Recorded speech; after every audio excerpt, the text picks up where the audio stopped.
know, the funny thing is, I actually literally want I want them to take the censoring out. You know, I want them to stop censoring people, because the less they censor white supremacists, the more they start foaming at the mouth, showing you who they are. You're gonna have white supremacists coming out the woodwork, foaming at the mouth, white supremacists, saying more racist stuff, and that's a good thing. I actually want them to say more racist shit. I actually want them to become more racist, because you know why? A lot of y'all Negroes need to see this shit. A lot of y'all need to see this shit on how these people really feel. Y'all, I'm glad. I'm glad. Let them be way more like foaming at the mouth white supremacists. The more foaming at the mouth that they and racist that they become, and they show themselves, the more that's gonna unify black people. So yes, I support taking censoring out. I think they should be able to say whatever the fuck they want to say without no scrutiny, without nothing being done. I want them to do that. Because, see, a lot of y'all black people, y'all are running around here talking about, oh, the all white people like that, ain't all white people. I said you have a small minority of white people that are actually good people.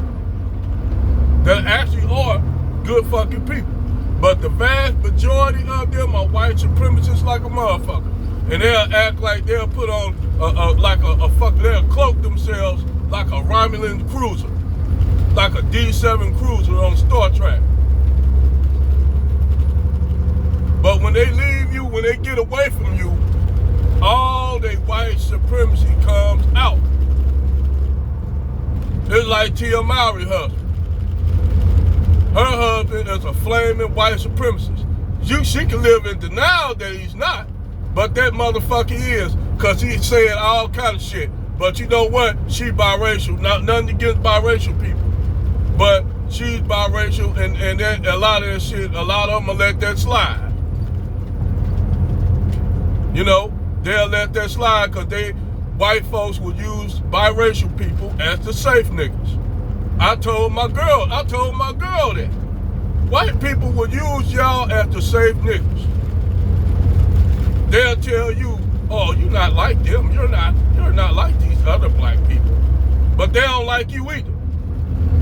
Because let you go against the grain as a biracial person. Oh, you ain't nothing but a nigga, you ain't nothing but this and that, your old bright skin. They'll turn on you too real quick, because they use you as a tool. They use bootleg Uncle Tom niggas as a tool.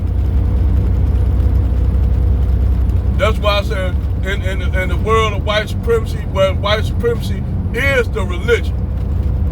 It's the religion of these folks. You can live in the denial of it, the existence of it, but it's blatantly out there, and it smack you right dead in the face. Not even smack. It punch you, give you a motherfucker, overripe motherfucker hook that you didn't see coming. Because we all know that a lot of you Negroes live in denial of white supremacy when it's blatant in front of you. This case, this Carmelo Anthony case, is a prime example of that shit. You have several instances right down here in this state where another kid stabbed up a Latino boy. Where the white people at? He stabbed up a little Latino boy, and the Latino boy was trying to jump the little white kid, but that nigga went overkill. That nigga turned into Michael Myers on the little Latino kid. That nigga stabbed him several times. Even when he was down, the kid was still stabbing. You got Carmelo Anthony just stabbed him once just to get the dude off of him. He didn't intentionally try to kill him. He just hit him one time and ran out. You had this white dude, the white kid, same state, in this state of Texas right here, same state. Not only stabbed that kid one time, but several times, he went completely Michael Myers on that kid. But you don't see no white people saying nothing about that, about the money he raised. He got bailed out. His arrested Carmelo Anthony. But ain't none of these white folks saying shit about that case. And there's several other cases. But they ain't gonna say shit about it. These white folks ain't gonna say shit about that. Because at the point there's a black kid. They can't pin nothing on this kid. He ain't their stereotype. Nothing sticks. He come from a good background, a well-to-do black family, which white people in their mindset, they think that these people shouldn't exist. They think that you shouldn't exist. Black people, they think that you shouldn't have no wealth. You supposed to be as a black boy, you supposed to be from a single mama household, dysfunction, all that kind of shit. That's the stereotype. That's the stereotype they have of boys raised by a single black mama living in poverty. In and out of the fucking system. That's what white people, these were the stereotypes that white people see. And then they try to paint a good narrative of Metcalf Purge. His dad a sex offender. His mom, he the one come from a dysfunctional family. But they try to basically say he a good old boy. He's white, and that qualifies him as a good old white boy. Just on the strip that he's white. But Carmelo, who actually literally comes from a well-to-do black family, which in white supremacy, you don't supposed to have no niggers money. Well, no nigger shouldn't have no goddamn money. What that nigga being affluent? If he ain't running no goddamn football down the field, bouncing no basketball down the court, or doing some goddamn rap music, that nigga shouldn't be having no goddamn money. Cause all we all know is good old white folk. The only niggers that got money is basketball players, rappers, and football players. And we own them.